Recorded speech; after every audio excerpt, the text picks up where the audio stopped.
Today on the Chat Chew Show, a life that was pleasing to him, and I couldn't go on like that. So I decided to just give my life to him. I said, Lord, I just want my life to honor you. And so I made the decision to just focus on him. Hey everybody, it's your girl Roxanne. Today we're making an almond berry couscous. Action! And we're starting in 5. We already. And we're starting in 3, 2, 1. Hello! Hi. Thanks for joining us at Chat Chew Show. Yes. You will notice that it's Roxanne, but it's not Betty, it's Vanessa. Vanessa! Hi, everybody. Hey! So I'm singing Vanessa's name because Vanessa is our producer. Yes. She has been with us from day one, just helping out with everything, getting ourselves straight. She's normally behind the scenes, giving a lot of faces and reactions to everything that we have going. That's how we know if the show's going okay, is Vanessa's face. Yeah. So Vanessa. Yes, Roxy. How do we open the show again? Betty says, hey everybody, welcome to Chat Chew. This is the show where we teach you how to make your relationships better. We teach you how to do relationships better. We empower you. Yes. We empower you to do relationships better. What? That's what we do. I only know she says empower Because of that. Yes, that's what was missing. The only way I know. Yep. But yeah, so we're glad that you can join us. And Vanessa, can you just tell them a little bit about what you do as our producer? So I think I'm the catch-all and in-between person here. I'm normally behind the camera, like Roxy said. So I record the episodes, which is very, very fun because I get to see all the bloopers that you guys don't see. We should do a blooper reel and just start putting that out. We do. So that's forthcoming, guys, because I do want you guys to see. It's so funny laughing at the two of them. I normally reach out to guests that we would like to come on the show to give you guys insights and just share their experiences with you. And just everything that you see come out, I probably had a hand in it. This is true. And we appreciate Vanessa so much. Well, thank you. Make me cry, girl. She's so silly. And I appreciate because we asked her to join us on the show and she graciously said yes. What made you say yes? First of all, it was you. And she's real cool. And then also I just liked the idea of what the show is. Like Betty always says, it's a show about empowering man, women, boy, girl, child, even, to do relationships. Yes, mailman, toddlers, truck driver, anyone in a relationship to do it better, to learn how to use tools that are available out everywhere. To be able to do relationships better. So I like the idea of that. I like the idea of the show, and then just having that female perspective, but then also bringing in the male perspective from time to time. I just thought it would be a really interesting endeavor. Oh, interesting endeavor. Yes. That's so sophisticated. I went to Howard University. Hey! Shout out to Howard. Thank you. Is that the right one? Yes, good job. Oh, okay, so when we come back, Yes. Speaking of relationships, when we come back, we're going to talk to Vanessa about where she is in her relationship. Romantically. Stay tuned. All right.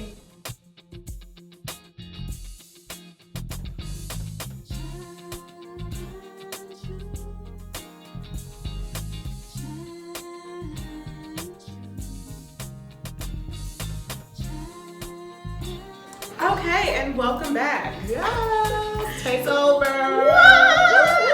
We are taking over the Chat Chew Show. Yes. Betty's not even here. She doesn't know what we're going to say. Girl, we could do anything. Anything we want to. What y'all want us to do? Say it in the comments, and we'll see it 2 weeks later. This is live. Oh my goodness. Okay, so we're back with Vanessa, our producer, our beautiful producer. You guys don't get to see her much. Hi, Isn't she lovely? Isn't she lovely? Hey. Isn't she beautiful? Is it beautiful? Wonderful. Wonderful. But Okay, cool. Oh, Stevie Wonder's so wonderful. Let's see what he did there. Okay. But so Vanessa, before we went to the episode, before we went to the break, we were talking about how Chat Chew helps you do relationships better, and that was one of the things that made you want to sign on as our producer and agree to be our producer. Mm-hmm. So, inquiring minds want to know, what do they want to know? Where are you in your relationships? I'm in a very good place because I am not in a relationship. Oh. She's in a good place, not in a relationship. I am in a very good place, intentionally not dating right now. Intentionally not dating. Yes. Why intentionally? It's a decision I made in my life right now just to focus on God and focus on pursuing my purpose. And right now for me that doesn't involve pursuing a relationship. Oh. So, well, let me ask you, so intentionally not dating and you're not pursuing a relationship, does that mean if someone were to come along that you say, no, I said I wasn't in a relationship or I wasn't pursuing it, to get out my face? No, that doesn't mean I would say no. I'm not pursuing it, so that means I'm not looking for it. Mm-hmm. But it doesn't mean that if, God were to send my husband my way, that I would be like, no, son, it's not time. I'm over here pursuing God and my purpose, and I don't have time for you. No, that's not it at all. Like, I'm remaining open, but I'm focused on the things that God has set before me for right now. And that is just, who am I? What does my life look like just being me? Can I be happy by myself? And how do I get there? Interesting. So can I be happy with myself? Do you feel like you've always been in relationships before? So I am a relationship girl. Yeah. I don't, like, when I date, it's always because I want to have that relationship. It's never a situation where it's just like, oh, this is just for fun. I did do that. Like, I went through a stage where it was just like, okay, well, I'll just see this person and it's just going to be, for fun or whatever. But it was very unfulfilling. Very, very unfulfilling. And I knew that was not me. I was just doing it to kill time or whatever the reasons might have been. I just didn't want to be by myself. All the things that us women will go through from time to time. But it was just not fulfilling. I knew that was not myself. I knew that was not me.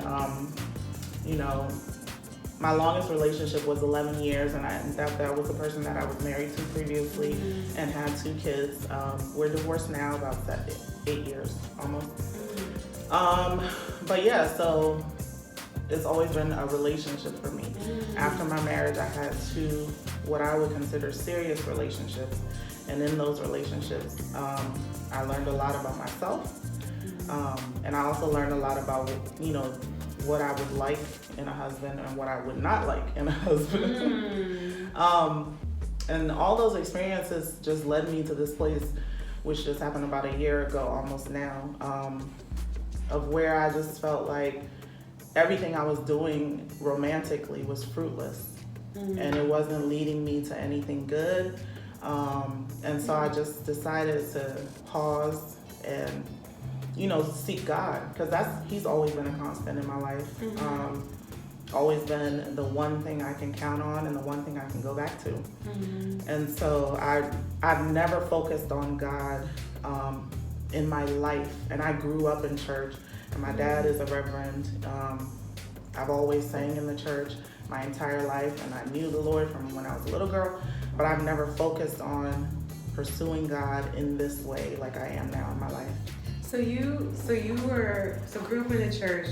You were married. So for those who don't know your story, like, since you're always behind the camera, right? So you were married for 11 years, and well, I was married for 4. I was with him a total of 11 because we were dating through high school. They also high school sweethearts. Mm-hmm. So 11 years of dating, and then 4 years of that 11 was marriage. And then after divorce, so there was no break after that where you were alone for a while? Yeah, I definitely was alone. After my divorce, I was afraid to date. Oh. I did not want to deal with men. I didn't want to see anybody. It was just me and my kids. But it was different from, and you have 2 kids, just for the audience. Yeah. You have two kids from your marriage. My marriage. But that time where you were alone, that first time after divorce, that you feel like is different from now when you're saying you're looking for being alone? Yes, because during that time there was such like deep wounds that I had to work out, which I thought I worked out until this season of really doing the work and looking back at, past relationships and, looking at what things occurred and, what God was trying to show me during those times. Now I realize that what I thought I healed back then during those years weren't all the way healed. They were still creeping up in my life from time to time. There were still issues that I thought I had put away that they were still there, And so this process that I'm now going through is more intensive. It's more intentional. It's more focused.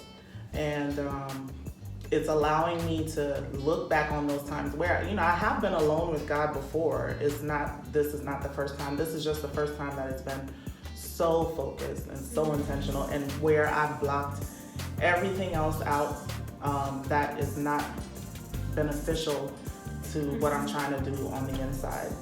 So what made you get there? Was it like my final straw, like that last guy, that was it? Or what made you get to that point where you So it was kind of like, it was really like a final straw. Like, okay, really, God? Like, I thought this was about to be it. So it was literally a relationship that I thought was leading to what I thought would be my next marriage, my last marriage. That did not turn out to be that way at all. This man was living a double life, and I fell for it. I fell hard, all the way hard. Okay. All the way hard. A whole double life. A whole double life, though. And this was something that was hard for me to break away from, too, because I had literally fallen in love with him. And so those emotional ties were there, and just soul ties, everything was there. And we connected, our personalities meshed so well. Like, it was just like, Lord, everything about this is wonderful. Why? Yeah, and when stuff matches up so well, you're like, this has to be God. This has to be, yes. I was like, Lord, this is it. He the one. Yes. Girl, no. Oh my goodness. He was not for me. He was legit for someone else. Okay, so you had those going through stuff like that, right? And then you're talking to God, like, what happened? Like, did he ever say something back? No, he didn't come out like, daughter. Because sometimes you don't know. So this is what happened. Why does it look so close to what I'm supposed to be getting? Yes. And it's not it. So I had the most vulnerable moment with God, like, after that whole situation, really throughout. But God was like, I showed you from the beginning. Like, there were always little inklings and signs and stuff that I chose to ignore. I'm a nurturer by nature. I'm like that caring mom. I just want to love on you, and we can make it through anything. I'll fix it. It was like a little project for me, and I did it to myself. I chose to not see what was already there, and that's literally, God was like, sis, I showed you this was not it, and you chose to ignore the signs. Wow. And that's a hard revelation. It was. Like, I think I cried off of that for a few hours. Yes, because when it hits you, that mirror comes, and you're like, this was you. Yes. 6 months ago when you knew. And it was literally like that. Like, I would sit and I was like, oh my God, that's what was going on at that time. So this is actually what it was. When everything was revealed in the end, then you're able to sit back and look and say, so this was the truth about the situation. Yeah. So, Ooh, that hindsight. This is tough. Yeah. Rough. Okay, so that was like a rude awakening or last straw or whatever you want to call it.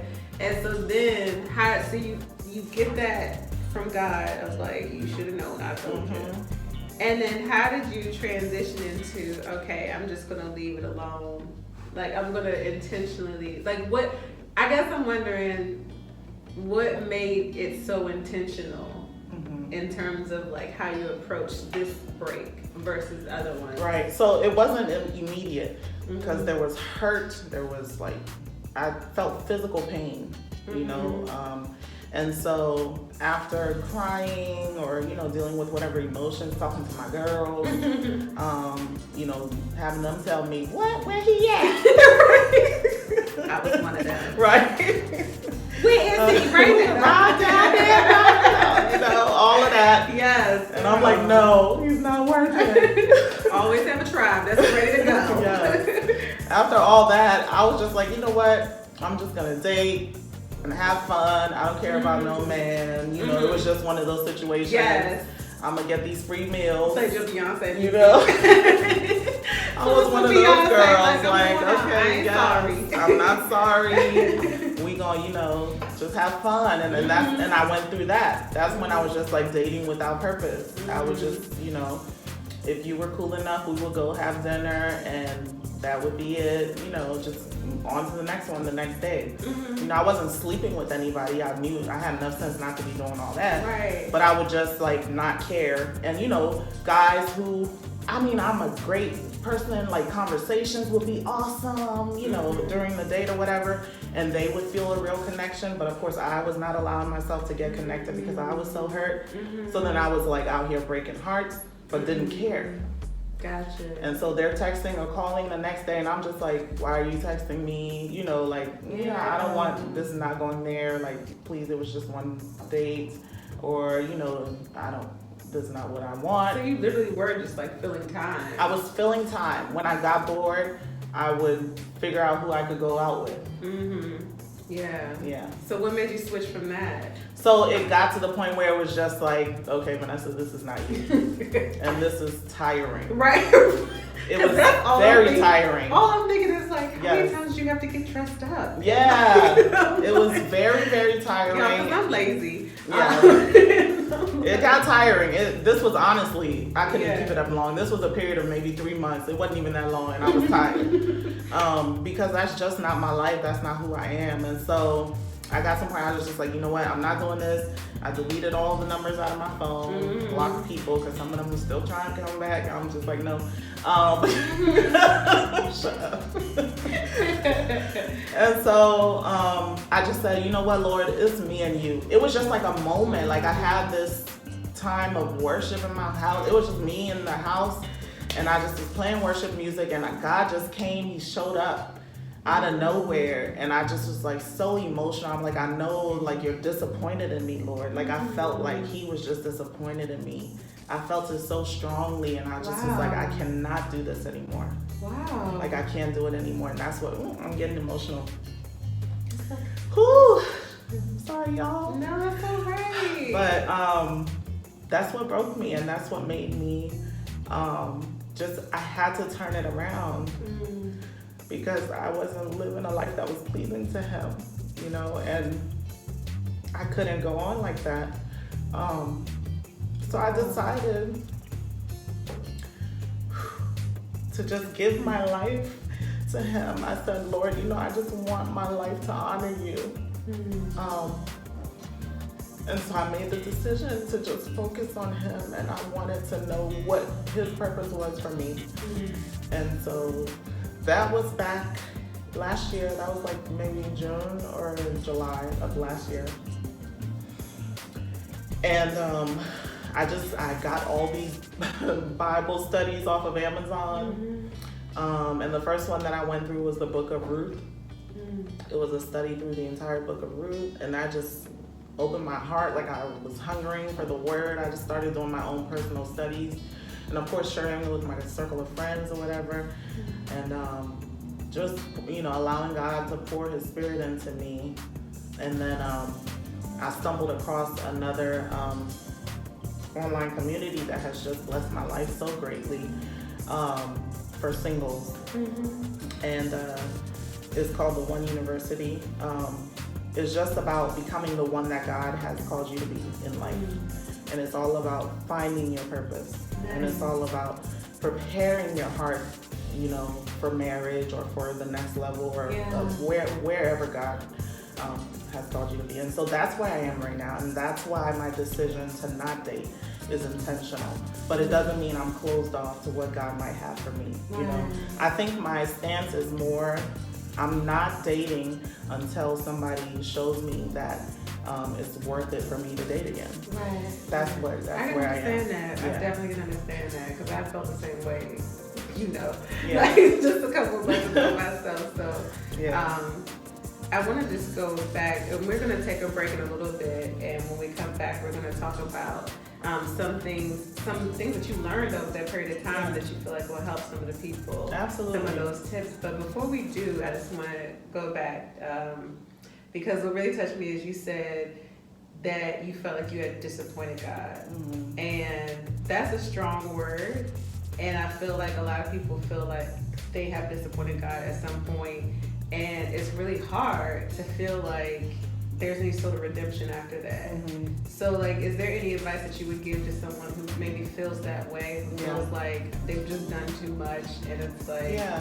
So the funny thing about it was, in that moment in my room, crying and just having so many emotions and feeling like I was such a disappointment to God, there was this intense feeling of overwhelming love in the very same moment from Him. Like, I just felt so covered and so, like, I don't know how to put it. It was just encapsulating love in the same moment. It was like the most emotional experience I've ever had. I don't even know how to fully put it into words, but I know that He was there with me in that place, and He was letting me know, you can never, like, there's nothing you can do to keep me away from you, to keep me from loving you. No matter how you feel you've disappointed me, like, I am here. There's always redemption. There's always redemption. So no matter how terrible you feel you are, God still loves you. God still wants you. He wants you back. He wants you back. No matter how many people in His life have thrown you away and walked away from you, God wants you back. And so He will make it known to you. Wow, that's beautiful. And one thing I always think too is, like, you're chasing purpose, and like, as long as you're waking up and you're breathing, that means He has a purpose for you. So it's like, you can think you outdid God if you're wrong or whatever, but each day you wake up, that means He still has something for you to do. So you can't do anything but go forward at that point. Well, thank you. But we're gonna take a quick break, and then we will be right back. And Vanessa's gonna give us some good tips, some things that she learned through her time of intentional non-dating. Yes. Okay. That's fine. All right, we'll be right back. Now, a delicious word. Let's chew. Hey everybody, it's your girl Roxanne. Today we're making an almond berry couscous. I love this dish because it's sweet and savory, it's easy to make, and you can use it as a side dish with some meat and vegetables, or you can eat it as a standalone for lunch or as a nice snack because it's pretty filling as well. So we're going to get started by pulling together our ingredients as usual, and we're going to use the whole wheat couscous. I'm using some roasted almonds unsalted, and then we're also going to use our favorite berry mix. So I'm using a dried cranberry pomegranate, blueberry. It's just a very hearty berry mix, and so you can pick your favorite mix, and you can find this in the trail mix aisle or in your bakery aisle at the grocery store. And so once you have those things together, those are your main ingredients. We're going to actually start with a pot of boiling water. So I'm going to use 1 cup of water and actually add a half a cup of orange juice and put those together and boil those. That orange juice is going to give a little hint of orange flavor to my couscous. Once that water and orange juice is brought to a boil, I'm going to add 1 cup of couscous to that and shut off the heat and cover it up. And actually that couscous is going to absorb the rest of the liquid on its own while it's covered. And that takes about 5 minutes for it to do. And while it's doing that, I'm going to now crush up my almonds into smaller pieces, and I'm just going to do that by putting it into a bag and kind of banging it up, old school style. And once I have those crushed, by now my couscous is nice and fluffy, and you'll notice it has like a fluffy kind of rice texture to it.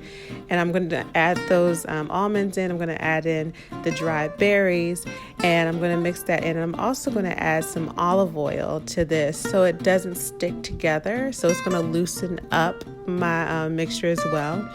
And so you're just going to add the olive oil just a little at a time, just so you notice that it's not sticking together. And once you have that together, you can now add your salt and pepper. And you're going to add salt and pepper to taste. And what I'm going to use instead of regular salt is celery salt.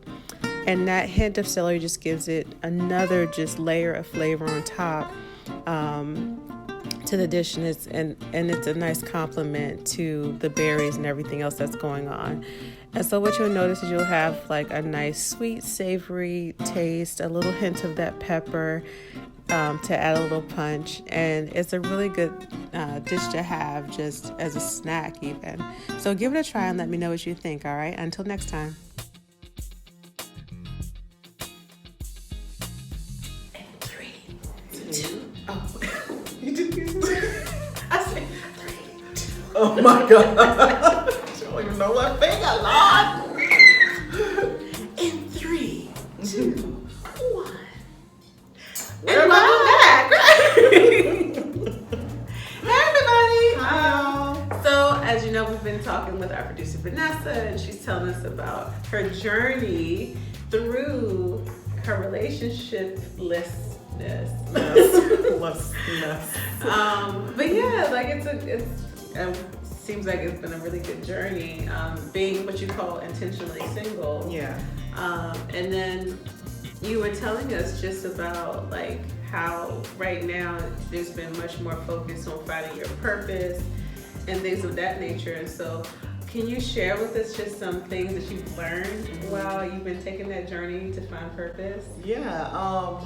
First, I think what I found most refreshing in this journey is the fact that like before, when I was out there and dating and wanting to be seen and desired by men, I found that I couldn't walk in a room without having my head on a swivel, like always like, oh, are you looking? Are you interested? Oh, is it you? Like, oh, You? Oh, me? Oh, Like, you did? and now I do not have that. Like I'm not worried about being seen. I'm not worried about being wanted. I'm not worried about being desired. Like I am just fully confident in just being, you know, and there's so much rest in that, ladies. Trust me. You do not want to be with that head, like just trust With the head me. spinning around, Yes, like it's so much work.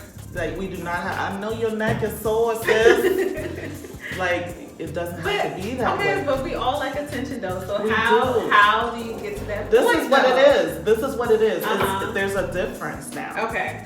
The difference for me now is that when I notice guys noticing, like if I happen to notice that they're noticing, I have a thought of, oh, that's funny. Like it's kind of like oh, okay, he's noticing me, instead of oh, he what should I do? Like, Oh, like there's no, yes, now. Okay, yes. It's gotcha. more like, okay, well, that's cool. He's noticing.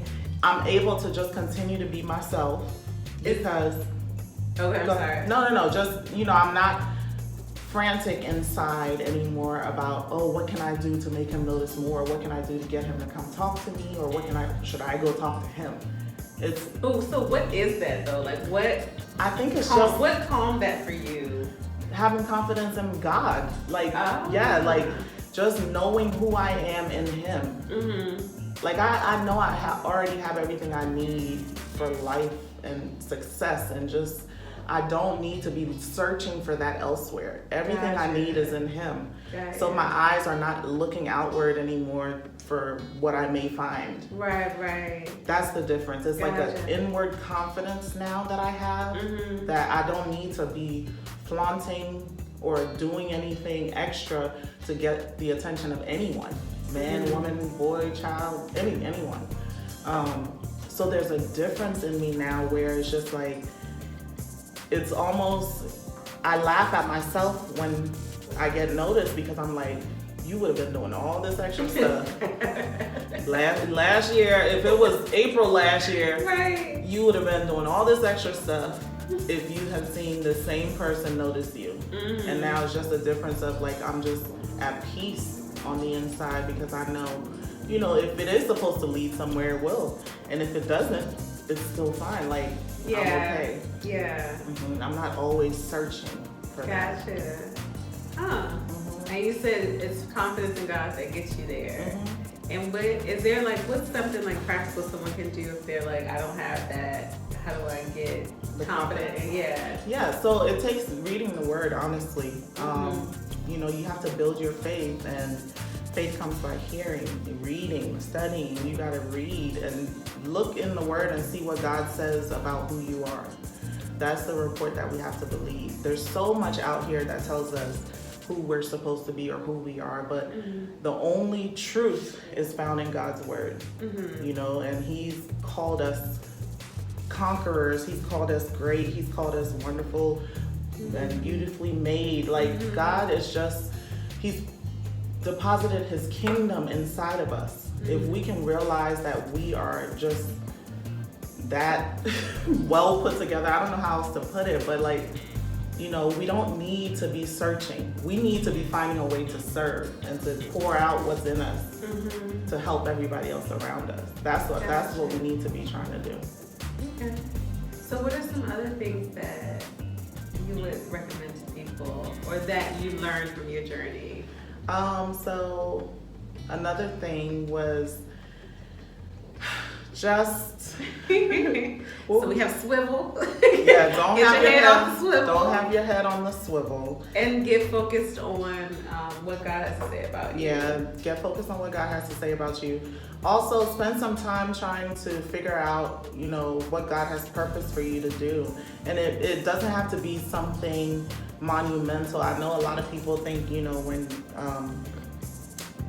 they think about what is my purpose, it's like the life's big question. Yes, that's a huge question. Huge. It's like, but it, you know, it could start with something as small as, oh, okay, well, I serve, you know, on the kids ministry at church, and God can lead you through that ministry to figure out what it is where he would have you in life. Like, it doesn't have to be something so big. Like, just figure out what your passions are, what you enjoy doing naturally. And that's normally where God would have you to be. He doesn't want us doing anything that we can't stand to do. Or it could also be something that bothers you. Like, if you're bothered by millions of homeless people on the streets of America, that might be where your purpose to work. Yeah, that reminds me of a book, and I'm blanking on the author, but it's called Holy Discontent. Exactly. And it's basically like the thing that makes, like you said, it that bothers you the most. It's kind of like, you're kind of looking at it going, oh, how are we not doing something about this? That's the thing that you need to be focused on. Exactly. Because it means so much to you. It's a passion, but it's like a problem that you want to solve. Exactly. And then another thing that I would say I learned in this process is the value in being alone, and being alone not just by yourself, but being alone with God.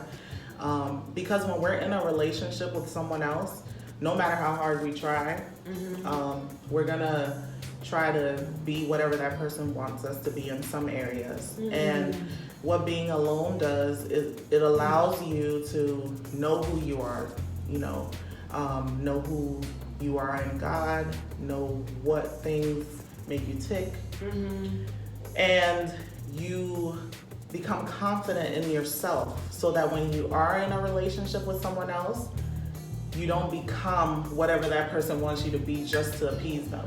You are still able to remain yourself. And you know, you can be intentional about remaining yourself and confident about remaining yourself, and you're not wavering. Because, you know, I started dating the man that I ended up marrying very young, high school. So it was always Vanessa and him. There was never Vanessa. Right. You know, it was always and. Yeah. So I never stood alone and knew who I was. Mm-hmm. And so even to this day, he might know a Vanessa that is not me today because that's who I was with him. Right. So I feel that is so valuable for us people. But women especially, because we have that trait of just wanting to care for someone and wanting to nurture, that will take on whatever we need to take on to do that. So what did you do with that energy that wants to be in a relationship? I'm safe because I have kids. So I just, you know, I poured my time into them also. No kids, single here. Oh, I'm sorry. Whatever. It's fine. You can borrow some kids from your friends who have children. They will gladly let you borrow. Okay? But no, like, you find this is something else. You find what you like to do and do more of it. I started reading more books. I started doing things that I love to do, producing the Chat Chew show. Hey. Like, you just find what you like to do and do more of it. You spend your time doing those things. You find more ways to serve and get involved in the things that you want to do. It's all about just focusing your time so that you're not flailing. Because when you're flailing, anything that comes your way, you're just going to pick it up and it's a project and you're just going to get engulfed in it. You don't want to be flailing. That's dangerous. Yeah. You do not want to be flailing. You don't want to be flailing. You want to have. Say the word? Yeah. You don't want to be flailing. You don't want to be flailing. You don't want to be For that real. baby. You That don't. sounds like a baby. I feel like when we're working in our purpose, when we're operating in our purpose, when we're moving in our purpose, when we're just, you know, busy in our purpose, that's when great things find us. You know, you're not going to be found flailing. Just flailing. Yeah. We do not want to flail. No, you don't want to flail.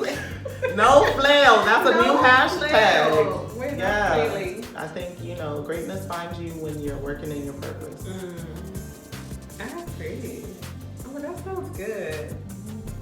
So is there anything else you want to share with our Chat and Chew friends? Let me tell y'all how I be behind this camera ready to jump out of my chair with some of these shows. I have so much to say, guys. But, you know, I have to be a good producer and not interject. Yeah. But it would you be... should see Vanessa's faces. It's hilarious.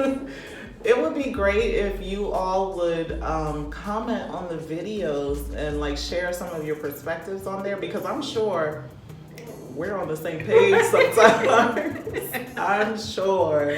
Very true. Yes. Very true. Oh my goodness. But yeah, thanks Vanessa. So this was interesting. It was good. Great. It was very interesting. I'm yeah. The best host on podcast. Miss Roxanne. Oh my goodness. No, but I really appreciate you coming and everything, because I think there's not enough said for like taking time to be alone.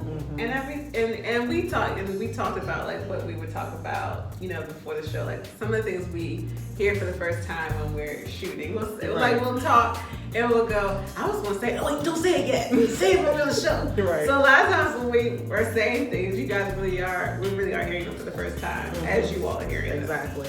And so this is like really good, and I think that like we talked about what we wanted to talk about and just different topics, and Vanessa was just like, well, I could share what's going on with my journey and everything. And I'm so glad you said that you were willing to do that, because I just feel like there's not enough given to like taking a healthy step to be on your own. Like, I think there's a lot of that, like, I'm a do me girl, and you know, and like I ain't sorry, I'm doing me. A lot of that which I still went through, but Yeah. you know, you want to flip the coin at some point.